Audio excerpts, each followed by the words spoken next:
Hey, this is Matt, the Aborted Soul, and I'm making a video response to Phil. Hey Phil, how's it going? Haven't seen you in a long time, and wanted to say hi, and that I miss you, and we should be going to New York sometime soon, around the 15th, so we should hang. Alright, this video is going to be about Alan Turing. If you know anything about cryptoanalysis, he's a big hero. He's the guy that he was probably the biggest influence in I would say the West, the Allies' effective breaking, secret breaking of the Enigma code, and our use of it and exploitation of it, both in World War II and in the Cold War, when the Russians picked up the Enigma code thinking it was still unbreakable because we hadn't let them know it. So it was also useful in the Cold War and in smaller conflicts. The Czech Republic used it, stuff like that. Well, Czechoslovakia at the time. I'm not really here to acknowledge Turing's his achievements, except to just cite what he did and what a big loss it was to just the human race in general. If you're big into computing, you know it's called the Turing test. It's still like his design of it. He was a phenomenal scientist. He was pretty meek and kind of like reserved. You can even tell that from his writings. He was a really bright guy before anyone else got it. Really got it. He never formally acknowledged like Einstein's papers, but he extrapolated use of some of the things Einstein wrote in some of his theories. He's the first person to recognize that an algorithm, when run by a computer, can solve problems. Like, that's how computers solve problems right now. And he was a visionary and an architect in that field.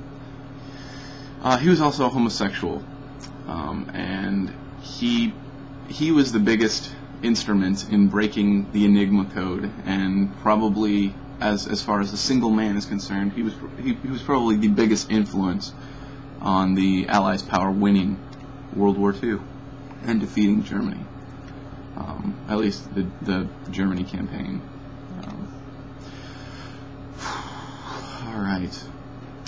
Alan Turing died of cyanide poisoning, apparently from a cyanide-laced apple that was found next to his bed. Why, if he was such a big war hero and if he was hailed as such a wonderful person in humanity, just sort of as on the theoretical background of computing, as well as the practical application of being like a war hero. And he wasn't a war hero because he carried a gun. He wasn't a war hero because he defended anybody directly, but because he allowed us to understand all of their ciphers. The West's ability to understand and get a situational awareness of World War II was on this man's shoulders. He was incredible. Alan Turing. Never got to shake his hand. He probably wouldn't have lived long enough anyways. But he died on the 8th of June, 1954. This was because he was convicted of being gay in Britain. At the time, there were laws, and I don't think they had been used in like 20 years or something, but he was convicted of being gay.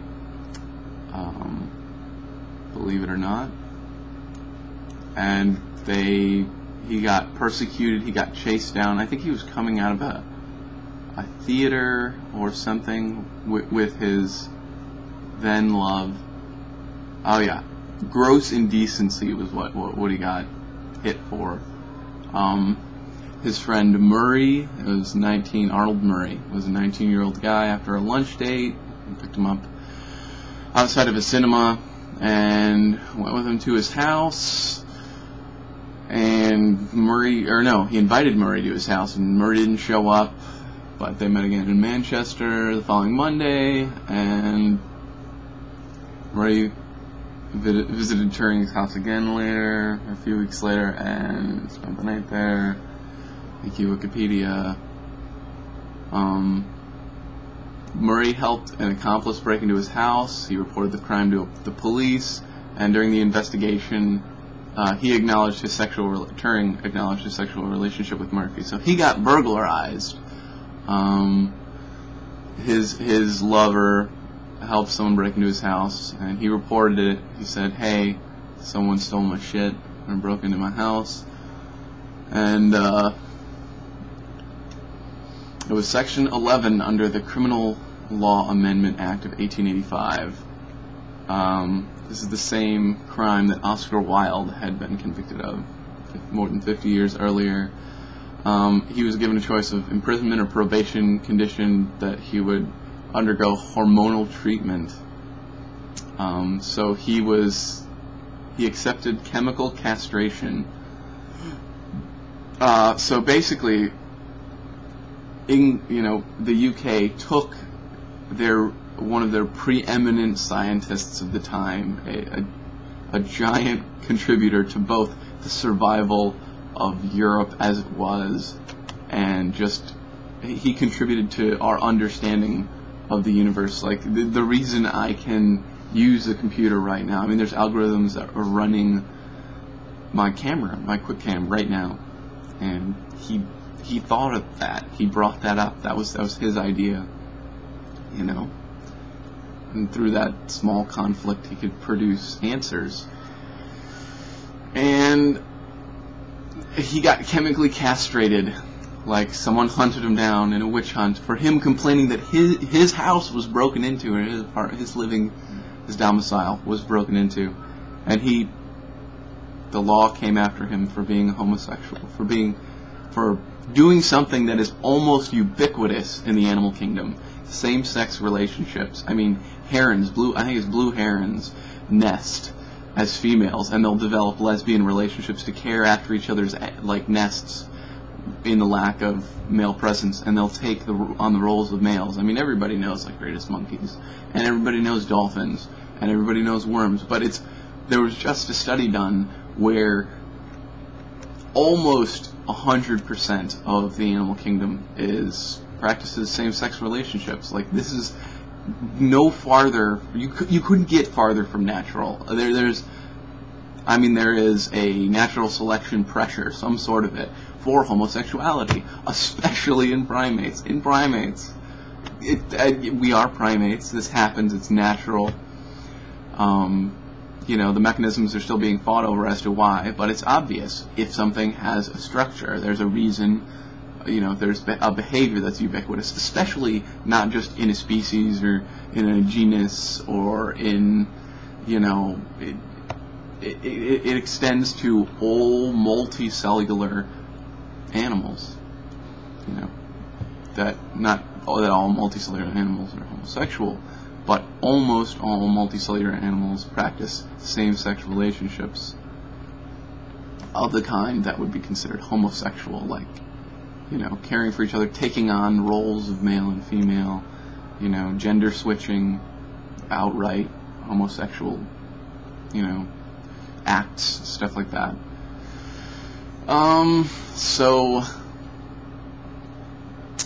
this guy got chemically castrated, and instead of live a shameful life as one of the world's best scientists to have ever walked the earth, and the biggest war hero the West has ever known, he killed himself.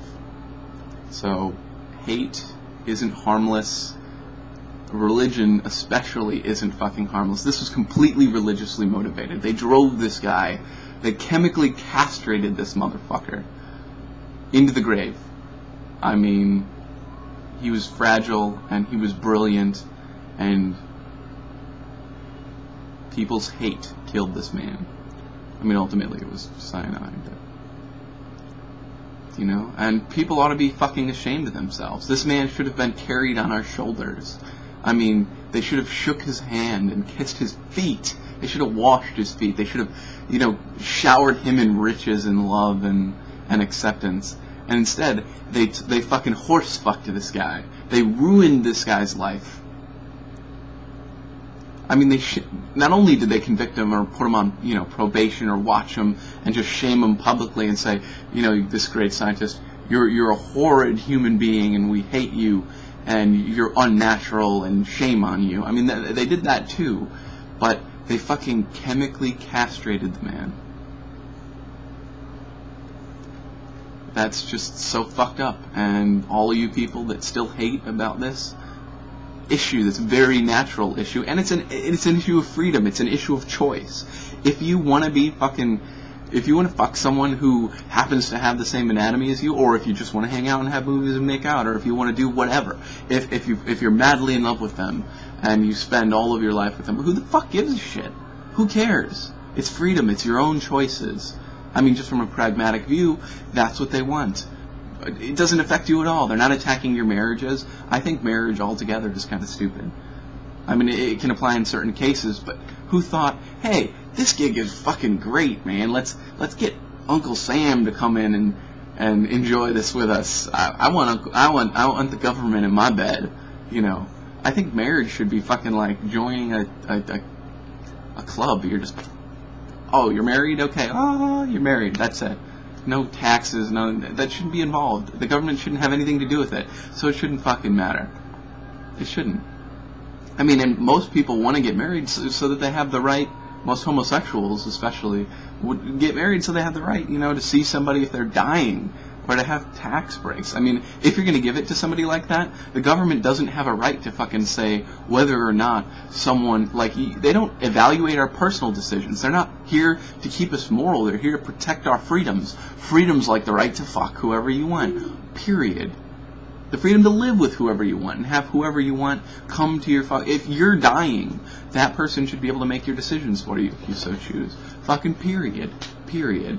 So anyways, it's been a while, Phil. Love you, miss you, enjoy you. Me and Ashley I'm probably going to be going to New York pretty soon to pick up a Stingray. So, I don't know, Ashley would probably want to come, especially if I'm like, well, we could go see Phil, blah, blah, blah, blah. And it'd be nice to see where you live and where you hang out. Maybe we could make an afternoon of it or something. Who knows, But I'll leave that up to you. Give me a call or message me or whatever. And, yeah. Shame on you motherfuckers for hating and for, you might lose the next Alan Turing for being stupid. Thank God that law, probably, I think specifically because of that reason, because people were pissed off about what they did to Alan Turing, that law was appealed in the UK. And the United States, some laws like that I think are still in the books. But, they're not enforced at all. But, I mean, they still are being kept out of certain programs. Like, it's still acceptable to hate people or to exclude people or to treat people poorly because they are practicing something that is natural, or there's nothing more natural than exercising your freedoms. If you're not hurting anyone else's freedoms, if you're not impinging on infringing. I think impinging is a word. If you're not infringing on someone else's right to their things and to their own behaviors, who gives a shit what you do? If it, I'm fucking proud of him for being who he was and for being honest. He shouldn't have been to those fucking to a slimy system that fucked him, that chemically castrated this man. So to anybody that sees this and still feels that way, that's your right, but to anyone that acts that way, fucking shame on you. Shame on you.